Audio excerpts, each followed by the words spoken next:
Welcome back. My name is Austin. It is a rainy, gloomy day here in Phoenix, Arizona, but don't worry. We love it. We've needed this. It's finally cooled down.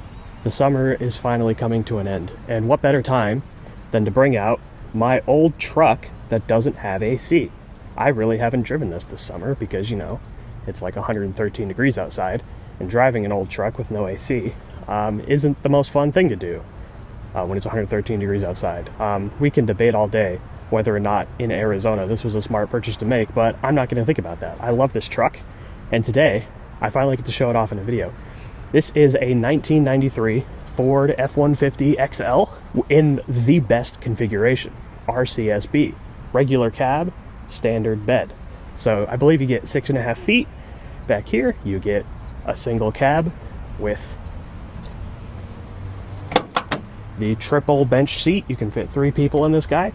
It is the leather seat, so here in the sun it does get pretty hot. It would be better to have a cloth seat. And, you know, I don't know who optioned an XL with no AC and a leather seat, but it wasn't me who did that. And this door doesn't quite shut all the way. As you can tell, this was a cheap truck that I bought for cheap, kind of on an impulse buy, but I absolutely love it. This is my first truck that I've ever owned, and I'm not really a truck guy, so if I'm going to buy a truck, I'm going to buy a cool one, because, I don't know, trucks, they used to kind of bore me, but now after this guy, I don't know, this might have kind of converted me to being a truck guy. So, about the truck, we could take a peek under the hood, and you can see why this is really cool. Like, red RCSB configuration with the double tanks is already really cool. But what gets even cooler is if you take a look under the hood. Hint, hint. 1, 2, 3. That's part of why it's really cool. 5-speed up there. The other reason, to open these hoods, you reach right here in the grill. And you do a little bit of finagling. It's got springs on the side, so it just stays up. This is the infamous Ford 300 Inline-6. This is the unkillable engine. It has been around since the 60s. And in this configuration, let me double check myself real quick. Yep, it is good for 114 horsepower, but 260 pound-feet of torque, which for the 90s really isn't that bad out of an American straight 6. Now, this engine is infamously known as unkillable because, you know, it's been around since the 60s, and it's a generator engine. Its main application was farm equipment in generators, and someone at Ford thought, hey, what if we start putting it in like old farm trucks? And I think that was the coolest decision ever. There are people on forums all the time talking about how you can run this thing with no oil for 1,000 miles. You can blow cylinder 5 out the bottom and still make it home. This engine's amazing. Of course, take care of it. Mine's a little dusty and dirty, but that's okay. It's got it where it counts. So that's really cool. That 260 pound-feet does come in hand for towing, but this isn't really a towing truck, and that is because of this 5-speed transmission. This little guy right here. I thought I wanted just the coolest configuration. The Inline-6 unkillable torquey engine and the 5-speed manual. This is, let me get my model number right here, the Mazda M50D, which just stands for manual 5-speed with overdrive. And that's because 5th gear is what they call overdrive. It's not super overdrivey, but that's what they call it. That, unfortunately, brings down, if you look at your owner's manual, if you buy one of these, the automatic with the straight 6 tows a respectable amount for the 90s. But unfortunately, if you look at your manual, if you have the Mazda 5-speed manual transmission, it takes down your towing capacity by a lot. These manual transmissions can't really handle a lot of torque. And that's why I'm still rocking the OEM bumper pull hitch on this guy. And I don't have a real receiver under here. It's because my transmission can't really go anywhere over the weighted rate of the bumper pull. So there's not too much point in getting a receiver hitch on this. You might be asking, why on earth would they put such a weak manual in an F-150? And that's because, especially in the 90s, F-150s weren't really tow trucks. Modern automotive technology has leaped and bounds so far that now you can go to U-Haul, pick up just a base model Silverado 1500, and that thing tows 10,000 pounds without breaking a sweat, which is crazy. This thing's rated for like a few thousand. The F-150s weren't really for towing back then. So this is the same transmission that was used all the way up to 2011 in the Ford Ranger. They just put it in here because, you know, it worked. So not really a towing truck. So if I do ever want to get into, like, say, pulling my Miata to track events, this truck will unfortunately have to be upgraded. But I'm not looking at that right now. I still love this truck, and I think it's really cool. There's some really quirky stuff about these. Like, they were, back in the 90s, they were very popular ambulance conversions. So they had to put this sticker here saying that this vehicle is not equipped with the Ford Ambulance Preparation Pack and is not suitable for use as an ambulance. Making this vehicle into an ambulance will void the Ford warranty and may result in elevated unibody temperatures, fuel over pressurization, and the risk of fuel explosion and fires. So yeah, don't convert this to an ambulance. But you know, that's not what I plan on doing anytime soon. I love the 6.5 foot bed. This is more bed than most trucks I get, because the most popular truck in America is the F-150, but it's the modern super cab short bed, which I think this is perfect. I've been able to fit so much stuff back here perfectly, tailgate up, that honestly, if I were to get a newer truck, I don't think I could live with anything smaller than a 6.5 foot bed. But other than that, I think this thing looks amazing. It drives kind of like you'd expect a, you know, old F-150 from the 90s to drive. This platform didn't really change much since the 60s. So despite it being a 90s truck, it does still feel very old. But yeah, you'll see when we get into driving it that this straight six engine is probably the highlight of this truck. It loves to pretend to be a diesel, which I think is really cool. Get a little shot of the interior. Nothing much. Again, leather bench seat. You come in here, close your door, and it's really nice. This model, being an XL, did not come with a tachometer.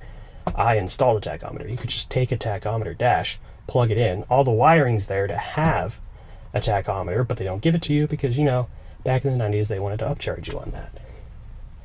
You've got your light control here. You've got your switch control for the double tanks, which loves to fall inside my dashboard, so I've got it hanging outside. And, you know, steering wheel, 5-speed, 3 pedals down there. AC controls, it's very, very Spartan, very simple. You got your crank windows. My favorite window of all time, which is, you know, you don't need AC when you got one of these.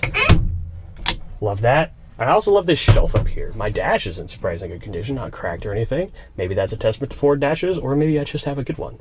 But usually 90s cars have cracked dashes. And then I've got this cup holder thing down here, because in the bench seat you don't get cup holders, and I need my cup holders. All right, so to start it up, we got a key, of course. Goes right over here. Get that bad boy in neutral. It starts right up. It's already a little warm, but I have never had this thing fail to start on me. Testament to the Ford 300. I don't know, we're sitting at 178,000 miles. I've lost my rear view mirror. That it gets so hot in Arizona and it just sticks to the windshield that I came to the truck one day and that was just sitting on the dashboard for me. But listen to that exhaust. It doesn't sound bad. You come up here and you hear the power steering pump. That's normal. Those are pretty loud on these. There is a swap you can do to the Econoline power steering pump. That's a lot quieter. And then, whew, runs a little rich, but hey, it passed emissions. And yeah, doesn't sound half bad.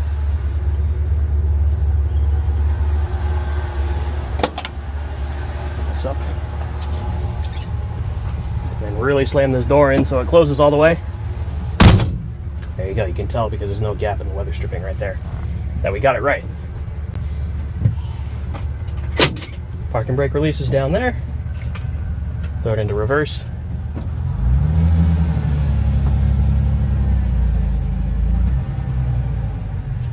It's a very forgiving manual clutch-wise. It's not very communicative in the slightest as to where the bite point is. You just kind of guess with it. The sun's coming back out, so I'm gonna start cranking my window up. Love that. But again, yeah, there is absolutely no telling where the bite point is. You just kind of guess where it is. But thankfully, it's pretty forgiving. So it doesn't really matter if you miss it.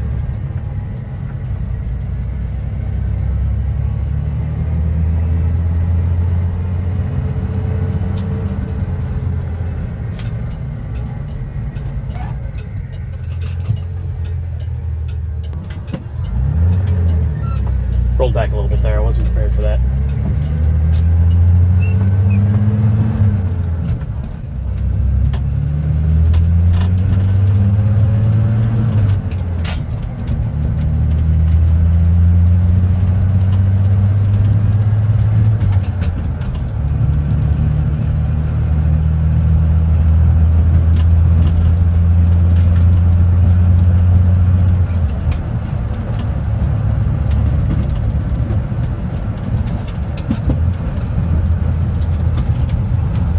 Open that window. Fly made it in, and I'd love for it to get out. Also, it gets a little stuffy in here if the window's closed. Yeah, get out that way. There we go. I think it's gone.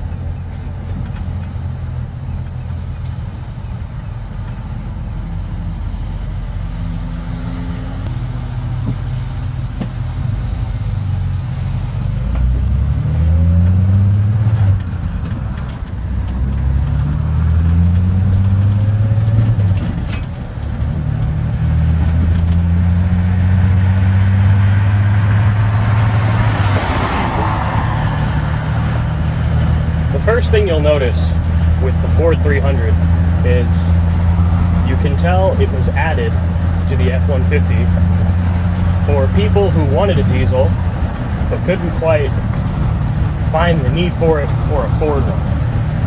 This is a gas engine that loves to pretend that it is a diesel. And I think it's probably the highlight of driving this truck. I think that that's so cool. And it just makes it that much more fun to drive. The engine is cosplaying a diesel, and you get to cosplay that you're driving a much bigger truck. I'm gonna get this window up, because that is starting to make a lot of noise. So I'm just gonna roll with the AC, or the not so AC. We're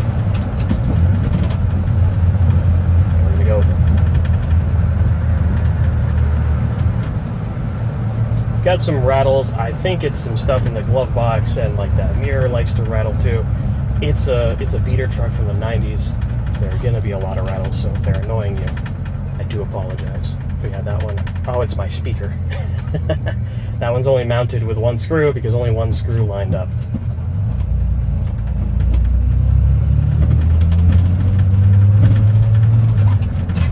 So I really like the engine. It's very underpowered. The first thing you'll notice, and I'm used to it at this point with driving older cars, is that it is insanely slow.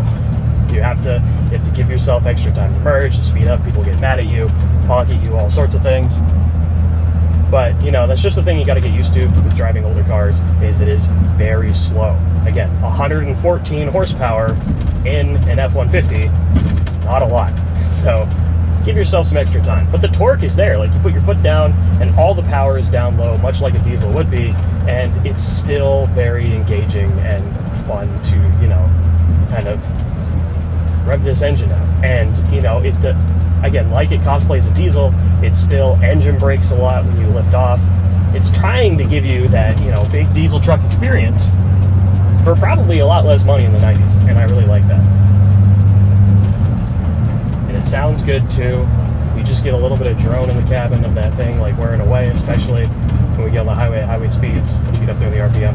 I don't go much above 2,000 RPM. Again, this tachometer wasn't made for this truck. Don't know where red line is, but I don't feel the need to go over 2,000 RPM. You've run out of power at that point, so it really doesn't matter.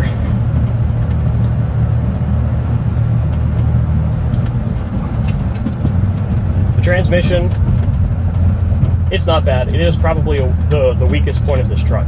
I don't hate it, but I do recognize that this transmission is, yeah, it's definitely the weakest point of the truck. Again, it's the transmission that they used for the Ranger, like the 90s to 2011 that they never updated Ranger.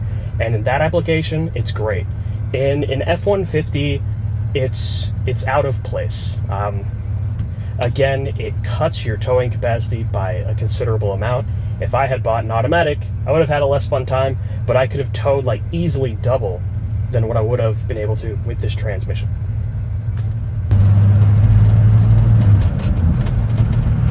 All right, now you get to see us merge onto the interstate. I'm gonna start putting my foot into it a little bit more, because we are going to need some merging speed. Put it in overdrive and attempt to merge onto the interstate. See, it's not bad. You can still get up there. It's just, you know, I'm really putting my foot into it, and I'm not going to attempt to get past this Model X. This is my spot, and this is where I'm staying. And you might notice we're in overdrive currently. We're all the way up in fifth, which Mazda calls overdrive on this transmission. And you can see at 65 miles per hour, we're pretty up there in the rev range for this engine. I'm going to climb up to 70. As you can start to notice, it gets a little loud. Both, you know, air noise, engine noise, and this is about where you want to be. You can tell the speedometer only goes up to 85 in tick increments, and, you know, that's understandable. I have no desire to go above 85 in this truck. I've been there. It's not horrible, but, you know, absolutely no desire to go any faster. I don't know if it could. 114 horsepower and pretty short gearing. We have a lot of engine braking that I really like. Like, I lift off and I am slowing down really nicely. I'm not using brakes for this off-ramp. I'm having a good time. You can rev match into fourth pretty easily. I'm not going to go to third. This transmission is definitely starting to show its age. And downshifting to third is really luck of the draw as to whether or not you're going to grind. It's you can increase your chances by highway driving for a bit, getting some heat into that transmission, and then of course double clutching and being very nice, almost floating it into third, but still with the clutch. This transmission is starting to show its age. Again, it is a Ranger transmission in an F-150, so over the course of 178,000 miles, it's starting to show more wear than it would have probably in a Ranger. Shifting this transmission, if you want to go into a gear, it's more like politely asking it to go into a gear, rather than, you know, of course in a Miata, I just bang it into gears. That transmission's amazing, love how it feels. You can be at any gear at any time. It's great. With this transmission, the Mazda transmission, you're definitely doing a little bit of slowly letting it into each notch. The synchronizers aren't what they used to be, and you're kind of coercing it into every gear. Again, so I'm going to push it into first, be along my way, and you can grind into second if you're too aggressive here. So just let it go down in the second. Again, you're going really slow. People are going to get mad at you. And then from second, you're fine. It goes into third, okay, and you can start being, you know, a little more like, okay, I'm in charge, transmission. I'm going to tell you what to do. Fourth, super easy. And of course, same with fifth. Goes right in. And that's probably just my specific transmission. They probably all wear in different ways. The fourth to third downshift problem is documented. A good amount of people have that issue. I'm not the only one, thankfully. And some people say you can fix it with shift linkages. If those are getting a little worn, it might not go in there correctly, and that's what's causing your grind. But just know, older transmission, you got to be nice to it. It's still, I think it's still long for this world. I don't see it creating itself anytime soon, thankfully. All right, now you can see the sheer speed and power of this vehicle. Merging onto an interstate. Oh my God, look at that. 45, 50, 55,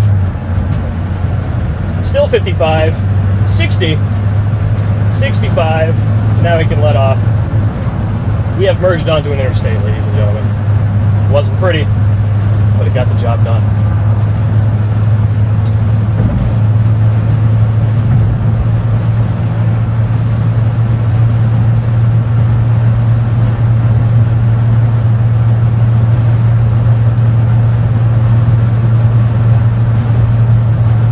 Once you get on the highway and you're going straight, it's very compliant for an old truck from the 90s on a platform that dates back to the 60s. Once you start seeing these curves, you'll start to realize how loose your steering rack is.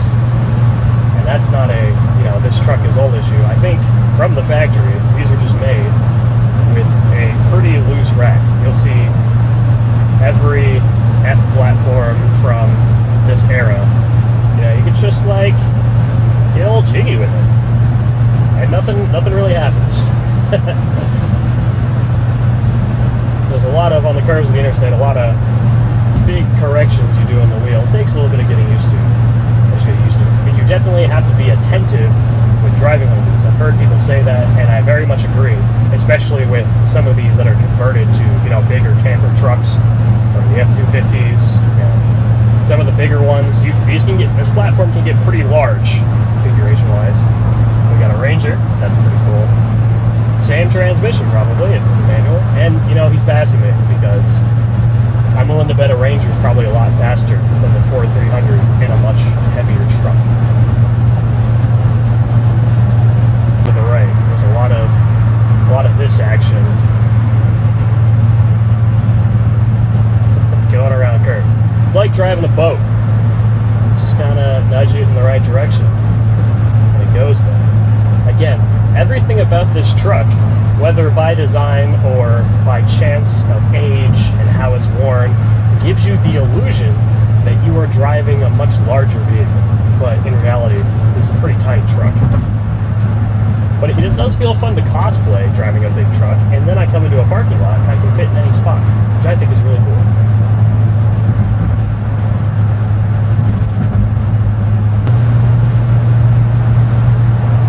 This truck, originally when I bought it, of course, like most truck people do, had these absolutely atrocious off-road tires on it, despite it being a two-wheel drive, and they drove horrendously. I know I'm a car person, and maybe I don't get it because I'm not a truck person, but please, I'm begging you, what is the reasoning for these awful, huge off-road tires that everyone puts on their trucks, including this one, a two-wheel drive, 5-speed Ford 300, and it drove horrendously. I was worried that I would have to do massive suspension rebuilds when I first bought this truck because it drove that badly. But you know what? I toughened up, and I was like, you know what? Before I do any suspension work, I need to get rid of these tires. They're awful, they're loud, they ride horribly, I'm going all over the road, they tram lag like crazy. It was horrendous. So I just bought some cheap, discount tire brand tires. They are, I'll put the brand on screen, I forget what they are, but discourse online seems to assume the OEM is Falcon, which is, an okay tire brand, but they're a discount tire only brand, so they're a little on the cheaper side, and they're just normal truck street tires. They're small, the stock size, so my speedometer is more accurate, and I think it looks better, and oh my god, this truck drives so much better now after putting those tires on.